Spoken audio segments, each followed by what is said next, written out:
Hammaga assalomu alaykum. Avto Prestige obunachilari. Bugungi obzorimizda sizlarga ko'rsatmoqchi bo'lgan avtomobilim BYD C-Line 06 avtomobili bo'ladi. Bu avtomobilimiz to'liq gibrid avtomobil hisoblanadi. Boshqa gibridlarga qaraganda bu avtomobilimiz juda ham ajralib turadigan hamda buni texnologiyasi boshqa gibridlarga qaraganda juda katta farqli bo'ladi.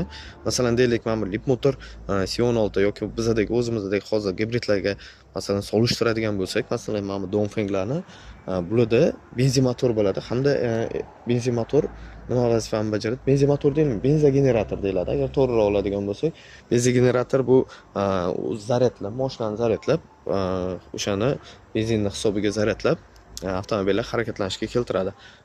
Ushbu avtomobilimizda esa ushbu avtomobilimizga chisti benzin motori o'zi bilan ham harakatlansa bo'ladi avtomobilida.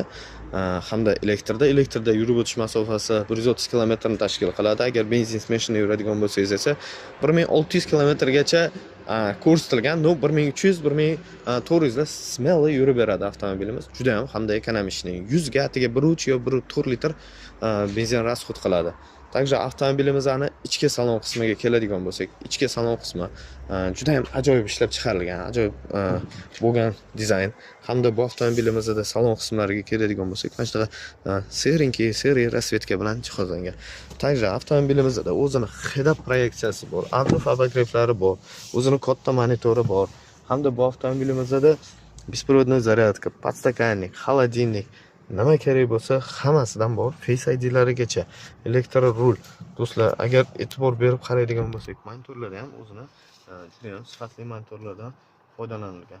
Orqa qismlariga keladigan bo'lsak, orqa qismda yo'lovchilar bemalol o'tirib ketish imkonini beradi. Bagajlari ham ushbu avtomobilimizda juda ham katta bagajdan foydalanilgan.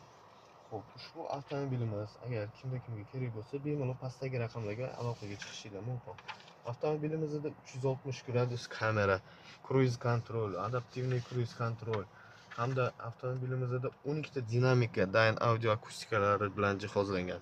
Do'stlar, kimga ushbu avtomobil kerak bo'lsa, bemalol pastdagi raqamlarga aloqaga chiqishingiz mumkin.